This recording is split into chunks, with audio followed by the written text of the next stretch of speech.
Aduh, ini si PJ Washington ini, aduh, kenapa sih nyalanya pas lawan OKC? why PJ ini jagain Kyrie, Luka aja udah PR banget ya. Ditambah lagi si PJ Washington. Oh my god. Dallas, ampun. Gila, kenapa ya setiap series yang ada New York Knicks-nya tuh seru-seru banget tuh. Kemarin pas lawan Sixers di babak pertama seru. Sekarang di semifinal ketemu Pacers, seru lagi. Menurut gue series yang paling seru itu adalah series Pacers melawan New York Knicks. Welcome back Denver Nuggets. Kemana aja?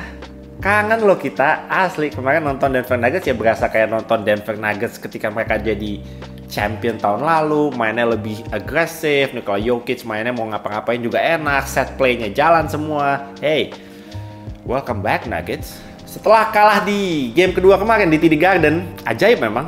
Game kedua Celtics itu selalu ajaib. Tapi di game ketiga tadi mereka tidak akan mengulang kesalahan yang sama. Mereka mengalahkan Cleveland Cavaliers untuk memimpin series ini 2-1. Kita juga akan bahas dan prediksi 2 games yang akan dimainkan hari Senin besok. Jangan lupa teman-teman yang mau ikutan game prediksi langsung aja tulis di kolom komentar ya. Oke, let's go.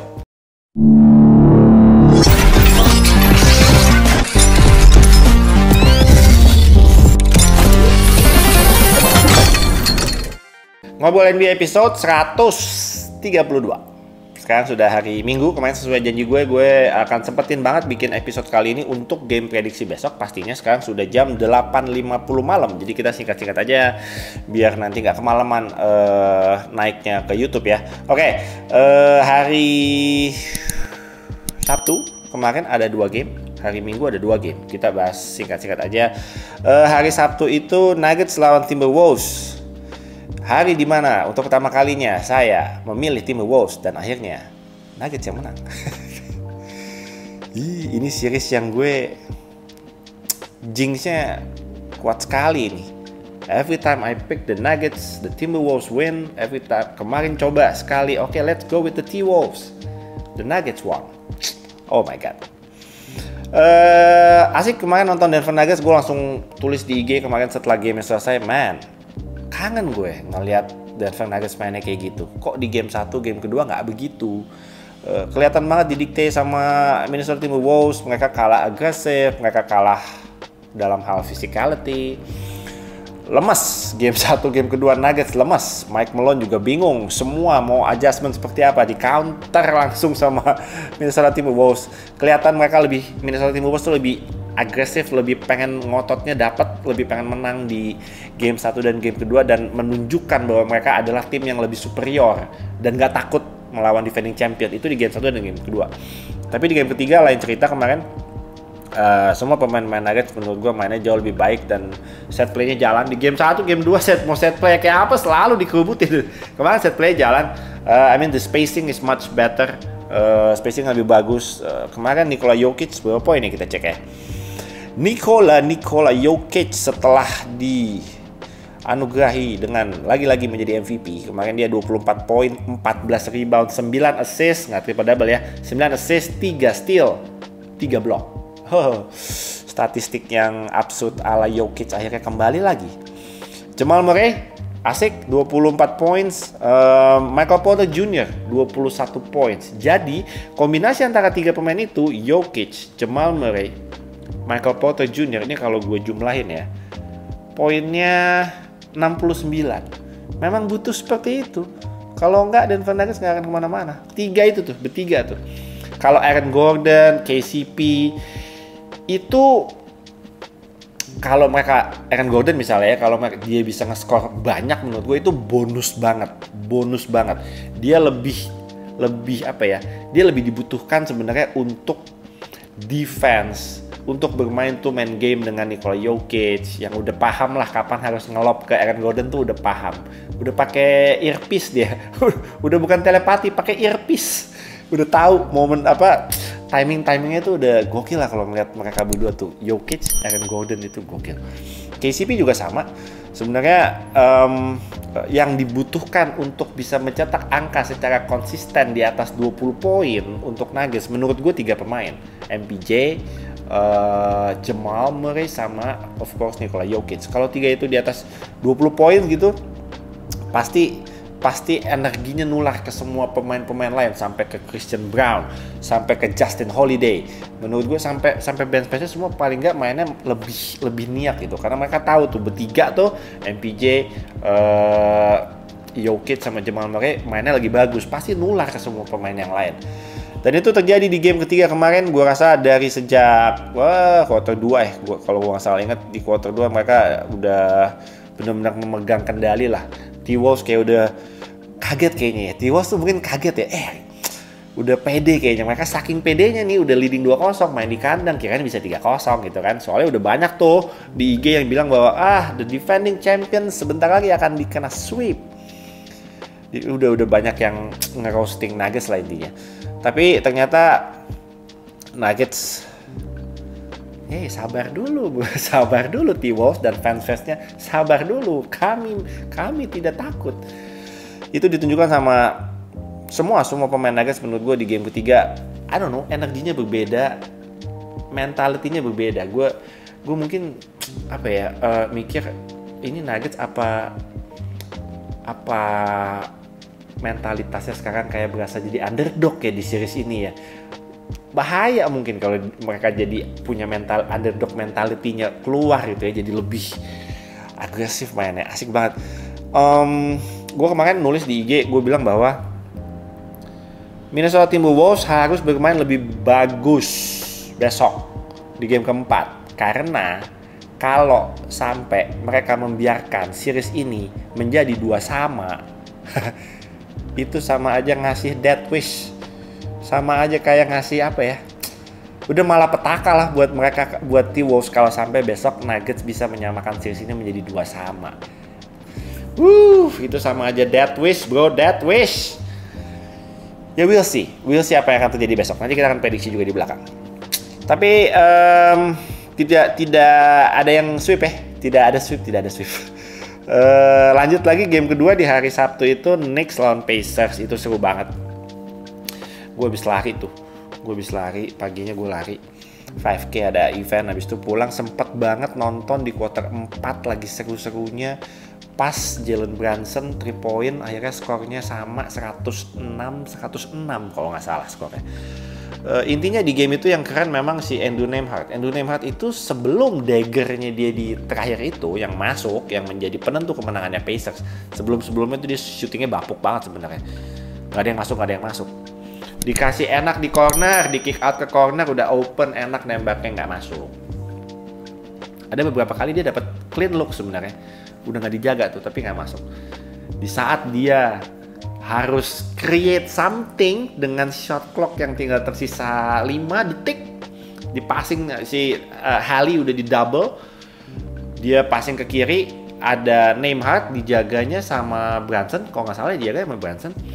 Dia harus create something, dia harus mikir di dalam waktu 5 detik, dan dia melakukan step back dan dia nembaknya mulus banget. Itu bukan tembakan hoki ya.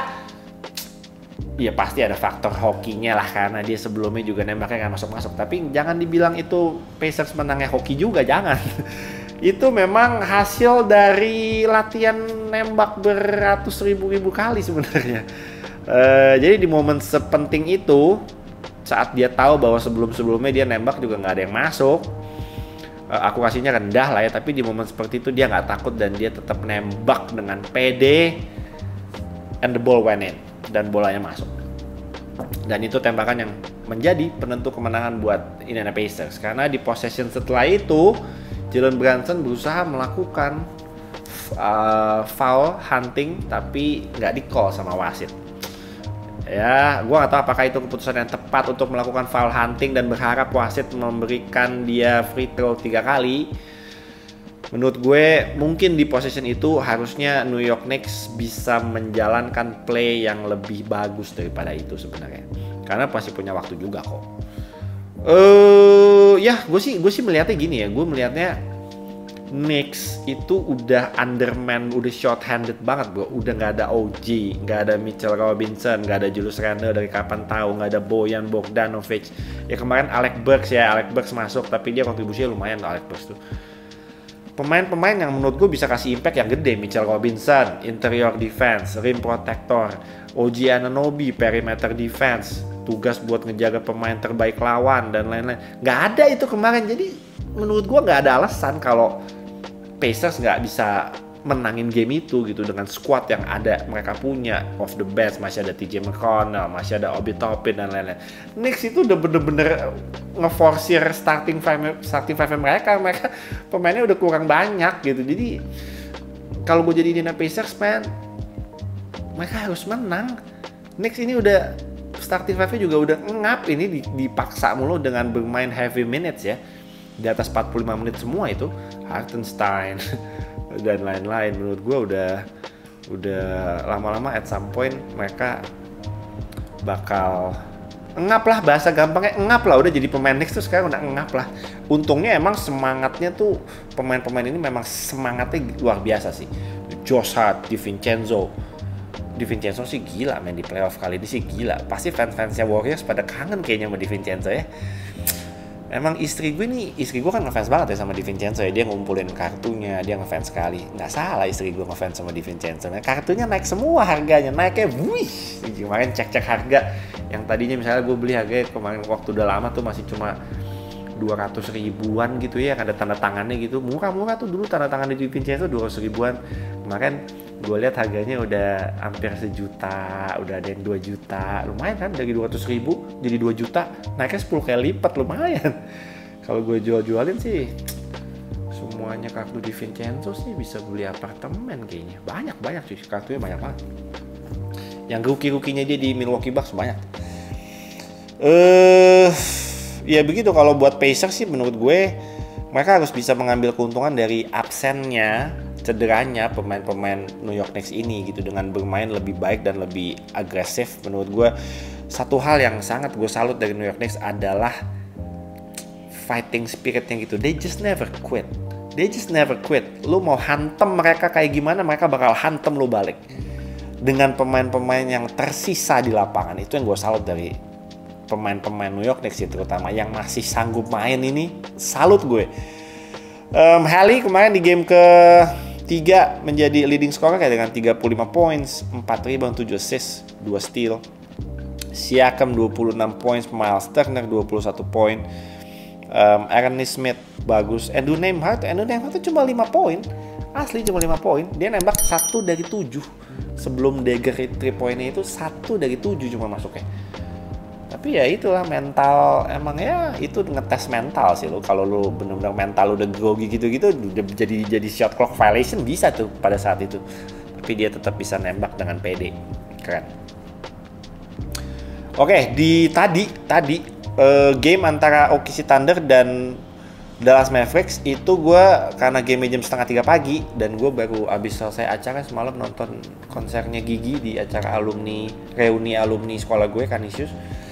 Pulang jam 2 sampai rumah pulang jam 2, mandi sebentar, 2:30 tip off, nonton sampai dengan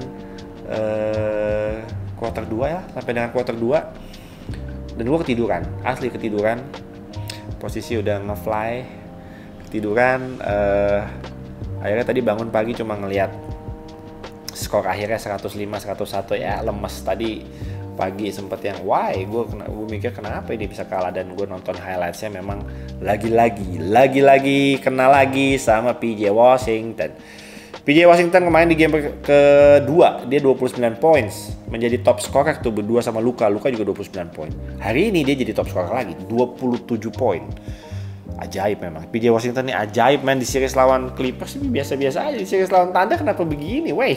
Ini oke sih ngejaga Luka sama Kyrie. Kyrie sih ajaib, gila. Lagian gue belum nonton full game ya. Gue rencana mau nonton malam ini sebelum tidur.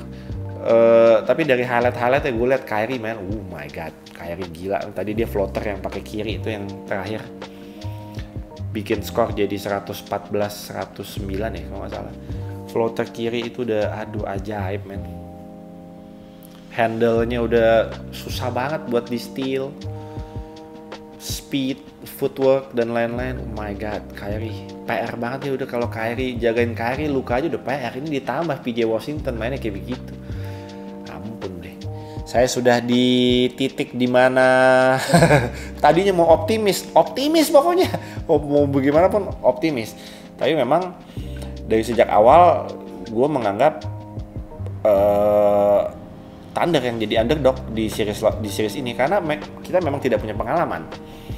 Jadi gue menganggap tim-tim yang muda yang nggak punya pengalaman maupun dia seed nomor 1 pun ya gue tetap menganggap mereka adalah underdog, apalagi melawan kayak Luka, Kyrie yang udah playoff experience-nya udah banyak. Jadi udah di momen-momen kayak tadi udah close game di kuarter 4 lagi suasananya lagi tegang banget, pasti mereka udah berkali-kali ada di situasi seperti itu dan mereka tahu how to handle the situation dengan bermain tetap tenang dan bermain smart gitu.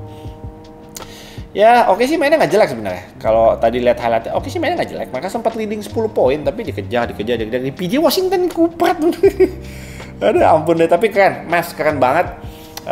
Mereka leading sekarang series ini 2-1. Nanti game keempat masih akan dimainkan juga di Dallas. Kalau game keempat lagi-lagi Mavs yang menang 3-1, kelar oke sih. Kelar. Susah men. Panjang-panjang pemainnya di Derek Jones Jr. ini kalau jaga wingspan-nya panjang banget, kesel asli. Tapi ya kalah pengalaman, kalah closernya Mavs tuh bagus men, bagus. Kyrie, Luka dan lain-lain, tambah PJ Washington ini. Asli Dallas keren, salut, respect banget, keren banget mainnya. Pokoknya intinya saya sudah di titik dimana saya sedikit pesimis, sudah mulai pesimis. Kayak gue di grup OKC gue udah bilang gue berat ini apa, siapapun yang menang berarti mereka adalah tim yang lebih baik. Kalau di grup apa kan kita ada subgroup di grup WA NBA tuh ada 2000 orang ya yang udah join grup kita. Itu ada satu subgroup namanya Lounge. Jadi di Lounge itu waktu itu ada yang Genius bilang gini. Kan ada yang nanya di launch siapa gitu, misalnya Lakers lawan Warriors gitu ya, kira-kira apa yang bisa membuat Lakers menang lawan Warriors ya, ada yang nanya gitu tuh.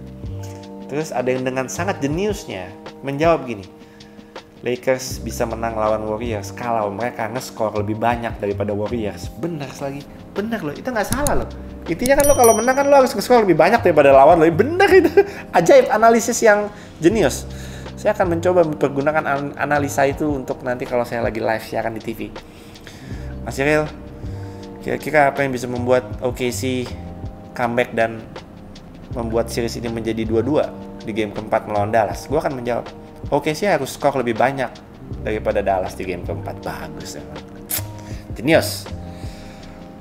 Oke, lanjut tadi gamenya Celtics lawan Cavs. Gue nonton tadi sekilas. Gue nonton tadi sampai dengan leading 24. Celtics leading 24 points. Terus gue mandi. Gue pikir udah kelar lah, ini udah beda 24 poin. Selesai mandi, gue mandi lumayan lama sih. Selesai mandi, tiba-tiba anak gue bilang, gila Dad, si Cavs ini jago banget. Terus gue bilang, jago gimana? Bukannya udah ketinggalan 24 poin? Enggak, sekarang tinggal beda 9. What? Gue bilang, hah? Dari 24 poin jadi tinggal beda 9. Terus gue cek, terus kan TV-nya nyala kan, gue lihat, iya lo beda 9? Gimana caranya bisa beda 9? Celtics, ampun Celtics. Ngasih harapan-harapan yang gak seharusnya dikasih gitu loh. Masa dari selisih 24 jadi selisih 9? Cepet banget loh itu. Berapa menit tuh gue mandi? Lupa deh gue, pokoknya dari 24 sekarang tinggal selisih 9. Ajaib, tapi ya tetap at the end of the day Celtics menang 106-93, tetap selisihnya di atas double digit. Tatum mainnya keren hari ini, 33 points, 13 rebounds, 6 assist, 1 steal, 1 block. Jaylen Brown juga kontribusinya besar ya, 28 points. Akurasi tembakannya juga bagus sekali, 13 dari 17, very efficient. Jrue Holiday oke. Derek White, Al Horford hanya 2 poin off the bench, ada Pritchard dan Sam Hauser. Kalau dari Cavs, Donovan Mitchell seperti biasa mainnya bagus. Donovan Mitchell menurut gue di playoff ini stabil banget. Ada game-game yang dia benar-benar nge-carry banget. Ada yang distribusi poinnya stabil semua pemain-pemain Cavs. Tapi di game ini lagi-lagi dia yang agak jomplang nih. Dia 33 points, Evan Mobley 17, Garland 15, off the bench ada Caris LeVert 15 points yang di game ketiga kemarin sempat di game kedua sempat mencetak 21 points ya off the bench. Gimana nih Cavs nih? I don't know man. Mudah-mudahan nanti di game keempat mainnya bisa lebih baik ya. Tapi di game ketiga kemarin Tatum akhirnya showed up man. Everybody sudah mengharapkan Tatum untuk bisa skor di atas 30 points. Karena sepanjang playoff ini dia belum pernah cetak skor di atas 30 points. Gila gue kaget, gue belum pernah loh Tatum di atas 30 points. Jadi dia belum benar-benar take over the game ya. Mungkin karena memang Celtics rosternya emang deep dan emang rata banget ya. Jadi dia nggak perlu sampai nge-carry segitunya. Tapi Jason Tatum di playoff kali ini dari sejak series lawan Miami sampai dengan game ketiga lawan Cavs, dia baru 1 kali kemarin ngecetak di atas 30 poin. Sebelumnya paling tinggi itu game kedua lawan Miami Heat, dia 28 poin. Sisanya 20, belasan, 18, 25, 22 gitu-gitu. Oke, Tatum tuh emang apa ya? Musim ini kan Ant-Man lagi jago, Luka Doncic jago, SGA jago, Jokic seperti biasa lah. Tatum tuh jadi kayak terlupakan gitu ya. Ada tahun-tahun dimana mungkin pas mereka masuk final tuh 2022 lawan Warriors. Menurut gue di playoff itu everybody loves Tatum. Itu benar-benar Tatum lagi dapat panggung banget di series di tahun itu. Tahun ini menurut gue yang lagi dapat panggung banget, yang orang lagi looking forward banget buat nonton itu adalah Ant-Man. Kayak kemarin gue ketemu pas lagi reuni sama anak-anak SMA gue, pada bilang ke gue gitu, mungkin mereka tahu ya NBA playoff dan lain-lain, mereka ngikutin NBA juga, mereka bilang gila ya Ant-Man tuh asik ya. Wow, nggak cuma 1-2 orang, ada 5-6 orang yang nyamperin gue bilang gila man, Anthony Edwards man, he looks like Jordan bla bla bla. Pokoknya ngebahas tentang Ant-Man terus, jadi semakin banyak nih fans barunya Ant-Man. Tapi gue kemarin baca di salah satu artikel yang membuat gue konten di IG, gue lupa IG-nya siapa, tapi gue baca di konten IG itu menarik tuh, pembahasannya menarik, dan setelah gue baca itu gue langsung yang bener lagi. Jadi intinya konten itu bilang bahwa sekarang semua perhatian lagi ke Ant-Man. Itu sama seperti tahun-tahun ketika semua perhatian lagi ke Ja Morant, semua perhatian lagi ke Luka Doncic, semua perhatian lagi ke tadi kita bahas Jason Tatum, lagi ke Jokic dan lain-lain, lagi ke Giannis dan lain-lain. Jadi ada waktu-waktu di mana kita memang menghypekan atau lagi sedang jatuh cinta dan excited banget untuk melihat satu pemain. It's okay. Di postingan itu dia bilang enjoy the moment. Nikmatin aja momen itu. Ant-Man, nikmatin aja ini momen lo. Lo lagi diangkat banget sama banyak orang, dipuji-puji sama banyak orang, nikmatin momen itu. Karena dia bilang gimana ya? Karena nggak lama biasanya itu bertahan. Nanti akan muncul lagi satu bintang baru yang akan sama diangkat, sama dipuji-puji seperti yang Ant-Man alami sekarang, seperti yang Tatum, Giannis, Embiid, Jokic dan alami. Nanti akan muncul lagi satu sosok baru yang akan menutup pujian-pujian yang kita sudah berikan ke Ant-Man dan lain-lain. Jadi silih berganti gitu, karena memang NBA gue akui nggak pernah kehabisan bintang ya. Ya mungkin nanti siapa tahu tahun depan Wemby masuk playoff, Spurs masuk playoff misalnya, terus tiba-tiba Wemby-nya statistiknya ajaib gitu, diangkat, dipuji-puji Wemby, nanti Anthony Edwards-nya udah nggak ada yang nengok lagi tuh, ada lagi muncul lagi bintang baru, nanti siapa lagi. Sekarang kayaknya siklusnya begitu ya, bener-bener yang ada di depan mata, nih asik nih mainnya nih, wah kita seru jago banget nih orang nih gitu. Nanti tahun depan 2 tahun lagi beda lagi orangnya gitu, kayak nggak bener-bener ada yang everlasting gitu. Jadi kayak makanya kadang kalau dibilang siapa sih wajah NBA gitu ya susah, karena siklusnya tuh ada terus gitu, pemain-pemain baru yang tiba-tiba muncul yang membuat kita langsung mengalihkan perhatian kita gitu. Nanti nggak tahu siapa lagi. Oke, segitu aja. cerita-cerita intermezzo sedikit. Kita langsung bahas prediksi ya. 2 pertandingan untuk besok hari Senin. Let's go. Ada apa besok ya? Hari Senin tanggal 13 Mei. Ada game jam 2:30 pagi. Aduh, gue pengen banget nonton ini, tapi kalau 2:30 pagi maaf nggak sanggup ya. 2:30 pagi game antara New York Knicks dan Indiana Pacers, game keempat. Oke, ini singkat aja. Gue tadi bahas banyak sekali di awal. Gue bilang bahwa Knicks ini udah bener-bener short-handed. Starting 5-nya sudah bener-bener diforsir habis-habisan dengan bermain heavy minutes sama Coach Tom Thibodeau. Pacers menurut gue distribusi menitnya jauh lebih bagus daripada distribusi menitnya pemain-pemain New York Knicks, karena mereka udah bener-bener kekurangan banyak pemain. So, Pacers dengan squad yang ada Haley, Nesmith, Nembhard, Miles Turner, Siakam, Obi Toppin, TJ McConnell, Ben Shepherd, dan lain-lain. Menurut gue mereka harus bermain seperti di game ketiga kemarin. Dan jangan sampai membiarkan New York Knicks punya energi yang lebih besar daripada mereka gitu. Mereka harus punya energi yang lebih besar, karena pemain-pemain New York itu udah ngap, man. Asli, beneran udah ngap. Gue pengen banget mereka bisa menangin series ini, tapi gue ngeliat mereka tuh kasihan. Antara gue pengen mereka menangin series ini, sama gue juga kasihan gitu di waktu yang sama. Karena kalau mereka lolos series ini, terus nanti misalnya lawan Celtics gitu misalnya, apa masih ada tenaganya bro? Apa masih ada gitu loh? Rasanya kok gue pengen yang udah Pacers aja kali ya yang lolos. Padahal gue pengennya Knicks gitu. Kesian pemain Knicks, kesian. Tapi di Vincenzo again step up banget sih, asli di Vincenzo. Brunson, let's go. Be smarter ya, lebih smart lagi di momen-momen clutch di sisa-sisa beberapa menit terakhir tuh. Dia jangan kebanyakan foul hunting deh. Bahaya, resiko lebih baik jalanin set play yang lebih pasti gitu loh. Tapi salut sama semangat pemain-pemain Knicks ya. Oke, Pacers lawan Knicks, gue langsung aja. Pacers lawan Knicks di game keempat besok, gue akan mengunggulkan dengan sangat tipis. Gue akan mengunggulkan Indiana Pacers untuk bisa menyamakan series ini menjadi 2-2. Ini series ini kalau makin panjang sih, gue udah ngap deh pemain Knicks deh, gila men. Kalau besok bisa 3-1 sih Knicks sih, mereka bisa napas lah paling nggak kalau bisa 3-1 ya. Tapi I pick the Pacers untuk bisa menang di game 4 besok ya. Lanjut lagi kita ke series antara Nuggets dan Timberwolves, di mana di game pertama, game kedua, game ketiga saya selalu jeblos.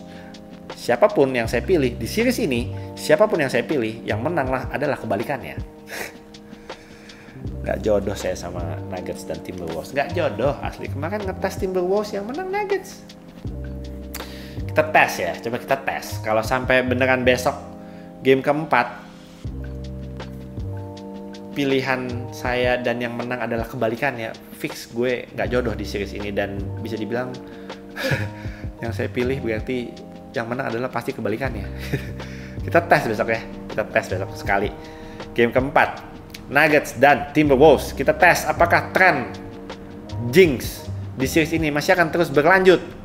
Kemarin saya memilih Minnesota Timberwolves. Di game keempat besok saya akan